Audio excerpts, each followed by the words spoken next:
Hey guys, it's Jessie here, and I am back with what will hopefully be the first in a new series of videos on my channel.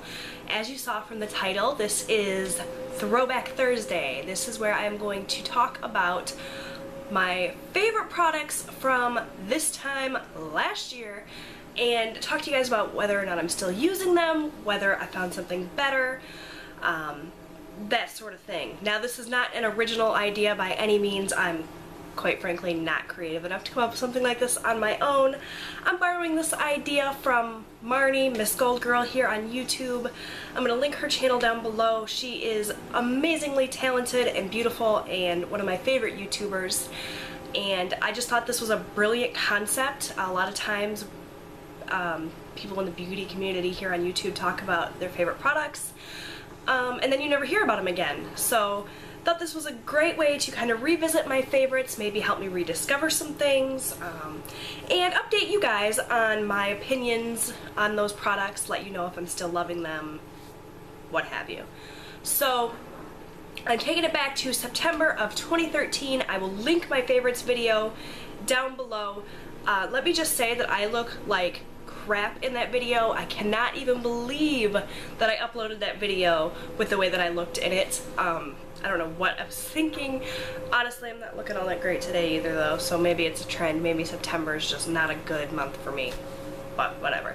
I will link it down below though. Check it out if you're interested, and I'll jump right into my opinions. So the first thing I talked about in that video is the extra strength Moroccan Argan oil, penetrating oil for dry and coarse hair from Organix.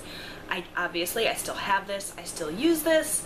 It's still my favorite oil for my hair. I feel like it's the least expensive one on the market, and it just does a nice job of penetrating my hair and really making it moisturized and shiny. Still using this, still loving this. This is actually the same bottle that I showed in the video last year. This stuff lasts forever. You just need the tiniest amount. It's almost gone though, so I am going to be repurchasing soon, but really still loving this stuff. The next thing I talked about was my beauty blender. Still have it, still use it. It's dirty, just like it was in the last video because I just used it recently. This is a great product. This is held up really, really nicely. This is still the same beauty blender that I showed in the video last year. It's still in pretty decent shape. You know, it just does a nice job of applying foundation. You can kind of stipple it on, gives a more sheared out effect. So, you know, if you like heavy coverage, this might not be the best method of application. I just find that it kind of shears out the coverage a little bit. But it's nice for those fuller coverage foundations that are kind of hard to work with. This just helps smooth it out and prevents it from looking cakey. So I'm still really liking this. I don't use it as much as I used to, however, and honestly, I think the main reason is because when I sit at my vanity, I don't have a sink there, so I can't wet it really easily. That's so lazy, but I just generally don't want to get up and wet this. So what I use instead most days is my Sigma angled Kabuki, the F84. I've got a lot of these Sigma Kabuki brushes, but this one's my favorite. I like the angle. I feel like it's dense and nice, and it's just really great for smoothing on foundation. Gives me a little bit more coverage than when I use my beauty blender, and just works well for me. So that's what I'm using instead most often, but I do still use and love my beauty blender. It's just a matter of the kind of coverage I'm looking for that day and whether or not I'm too lazy to get up and wet it. The next thing I talked about is my Sigma Duo Fibre F50 brush, and I still love and use this. This is still my all-time favorite blush brush. As you can see, just used it today. Everything that I said in the video last year is completely true. It's still my all-time favorite. There's not really much else to say. Sigma brushes in general, and I think I've said this before, I really don't think they're worth the hype. At least not the eye brushes. I feel like you can get really high quality eyeshadow brushes at a much lower price, but these face brushes really are worth it. So if you're on the fence about Sigma and you're not really sure which brushes to go for, definitely check out the Kabuki style brushes and their line of face brushes. They're just really, really nice. The next thing that I talked about in that video is the E.L.F. Eye Refresh. Honestly, I kind of forgot about this. I do use it occasionally when I see it in my drawer, but it's not something that I reach for every single day just because it's not something that I really think about. It is really nice, it's cooling, it does a nice job of depuffing the under eye area, but I generally don't find that I have a lot of puffiness. I do have dark circles, I do have very, very bad under eye, like crinkly wrinkles, which is really, I have a really hard time with it actually. I'm really self-conscious about it, but this doesn't really help that, so it's not something that I'm thinking about. When I do still use it, I do enjoy it, but it's just not my top priority, so I haven't been given this as much love as maybe it deserves. Maybe I'll start using it more religiously now that I've got it in the forefront of my mind, which is a great reason to do this sort of video because it really kind of leads you to remember the things that you loved before, maybe you haven't touched in a while, and helps you rediscover things. The next few things that I talked about in my video were all products that I received in my Ipsy bag that month. I talked about how I wasn't blown away by the Ipsy bag that month, but then it turned out that a lot of these lackluster products that I wasn't really excited about turned out to be favorites. And I do still use and love one of them. This is the Starlooks eyeliner in Obsidian. It's just a black Kohl pencil. Nice. It's not the blackest of black, but it's really easy to kind of blend and smudge, and I like that for when I'm doing kind of smokier looks. I like to apply it and then kind of smudge it out with a black eyeshadow. I am wearing that today, just for reference. I do still use this. I like the Urban Decay Black Velvet Pencil better, which I also got in an Ipsy bag, so yay Ipsy. But I do still use this on occasion, and it is still relevant to my makeup collection. The other products I talked about were the NYX Eyeshadow in Morocco. I don't think I've used this since. Honestly, I tend to prefer my eyeshadows in palettes. I don't reach for my single eyeshadows as much as I should, considering how many that I have, but I just like the cohesiveness of a palette, so I tend to reach for palettes more often than single shadows. This is a nice shadow, don't get me wrong. It's really pretty, kind of purpley shade, but I just don't reach for my single shadows that often. There's the swatch of that if you're interested. It's not as deep and dark as the pan suggests, which I guess I really enjoyed this time last year, but now it's kind of a disappointment.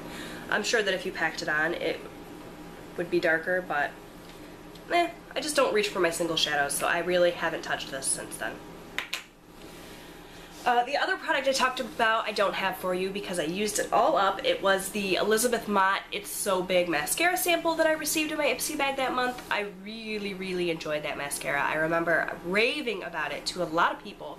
But as I tend to do, I used it up and I moved on to something else. That's the nature of mascaras, I think. I don't think anybody really, well, maybe some people, but I know I don't commit to a mascara. Every time I use one up, I try something new. So that's why I don't have that in my collection any longer. The one that I'm using currently is the L'Oreal Voluminous Carbon Black, but I'm sure once this is used up as much as I'm loving it, I'll move on to something else. That's just, like I said, the nature of mascaras for me. My next favorite from September 2013 was the Wet n Wild Knock on Wood Trio. I'm still obsessed with this and all of the Wet n Wild trios and eyeshadows in general. Wet n Wild's an amazing brand. They do awesome eyeshadows, right up there with Urban Decay and higher end. I think they're just really nice, soft, buttery. And this particular trio is really pretty because it's just got those nice fall shades. I am wearing it today. Felt it was appropriate. It's just really nice. I don't really know about this brow bone color for on the brow bone. I don't know who would use this color. At least not someone with my fair skin. But I really like this color for the lid, actually. It's what I'm wearing on my lid today. And it's just really nice, subtle, pale, kind of pinky beige color. And then I used this brown in my crease, which is a really, really beautiful, deep, dark, easy to blend shade that's just the perfect crease color. And then I used this eyelid color to darken up my outer corner and on my lower lash line. and it just makes for a really pretty combination of colors, nice for the fall. So I still love this, as well as all of my Wet n Wild shadows. In fact, I'm thinking about going to pick up some more, even though I need more shadows, like I need a hole in my head. So, still loving that. The next thing I talked about, I think I had just recently discovered this, and this is an all-time favorite holy grail product for me still. This is the E.L.F. blush in Pinktastic. This is a absolutely beautiful highlight. I use this every single day. I've bought new ones, I've tried others, and this is still just my all-time favorite. It's so pretty, it's sparkly and shiny, but it's not like a disco ball or anything. It just attracts the light, gives you a really pretty highlight. I am wearing it today. I wear it every single day. It's just my all-time favorite, holy grail, and it's $3 from E.L.F., you guys. And I don't know what else to say. It's just amazing, and I'm so glad that I discovered it back then, and I'm still using it today. And let me just say, this is still the same one that I talked about last year. It's not going anywhere. I use this every day, and it's still full, so it's gonna last me forever. So yeah, definitely still loving that product. Highly recommend that one. The next thing I talked about in that video is the E.L.F. blush in Blushing Rose. I still have it. I do still like it a lot. I think the color's very nice, very appropriate for fall. It's just a darker rosy color. You have to be careful with this because it's easy to go heavy-handed and look a little clowny. You can see it there. It's really built up. But you can wear it more sheer, which is one of the reasons why I love the Sigma Duo Fibre brush, because it really helps to sheer out darker blushes and prevents you from looking crazy. The E.L.F. blushes are still some of my all-time favorite blushes. I think they're really pigmented. They're not super powdery or anything. Really, really high quality. Since then, E.L.F. has come out with their blush palettes, and if you are interested in darker fall shades like this, I highly recommend the E.L.F. blush palette in dark. It's got 4 shadows that are very, very fall appropriate. Some of these are a little bit too dark for my skin tone, honestly. This is probably better for darker skin tones if you're looking for something natural, but if you're looking for a deeper kind of fall blush, really highly recommend this, especially this one. This one right here is so pretty. It's a little bit brighter than Blushing Rose, but it's got the same kind of tone. It's the bottom one there. And it's just really, really pretty. This one's really gorgeous as well, this deep, deep dark. Terrifying if you're not careful, but just the tiniest little bit on my cheeks I find really wearable and pretty. That one's there. So yeah, still loving the E.L.F. blush in Blushing Rose, and highly recommend this blush palette in dark as well if you're into this sort of shade or if you have a deeper skin tone. The last favorite that I discussed with you guys in my video all the way back in 2013 was nail stamping.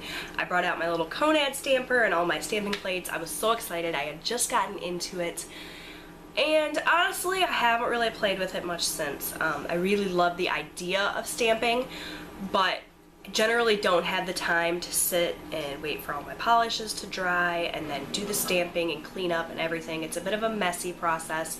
I absolutely adore the idea of it, and I still do it occasionally, but not as gung-ho as I was, just because I don't have time. Generally I tend to stick with just one shade, simple, maybe an accent nail, real simple, you know. It's just what I have time for and what I'm good at. I never really got all that great at stamping, so it's just not something I do a lot. Definitely something I'm interested in trying again. I may get back into it, you never know, but for right now it's just not high on my priority list.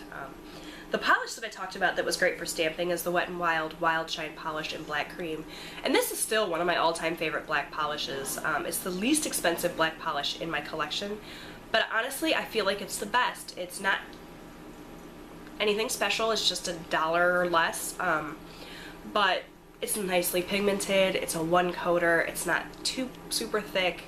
I'm actually going to be using this in a lot of Halloween nail art coming up, so I thought I'd give that a shout out. These Wet n Wild Wild Shine polishes are highly underrated. I think you can get a myriad of different colors for a low price, and these are pretty good quality, so just thought I'd throw that out there. So that is my Throwback Thursday, showing you all my favorites from 2013 this time last year, and yeah, a lot of these things I'm still using and loving. I don't have the biggest makeup collection, and I'm not constantly buying a ton of different things, so a lot of these things are still very much used and loved and haven't really been replaced. So let me know what you guys think of this video concept. Leave me a comment down below, tell me what you thought. I'd really love your feedback. It's a fun video, and I just thought you guys might enjoy it. Props to Marnie for coming up with this idea, because I think it's brilliant. Follow her. Check my link down below. Follow her if you don't already, although I'm sure you are all already subscribed because she's amazing. Give me a thumbs up if you liked this video. Like I said, leave me a comment down below. I'd love to hear from you guys. Thank you guys so much for watching, and I'll talk to you again soon. Bye, everyone.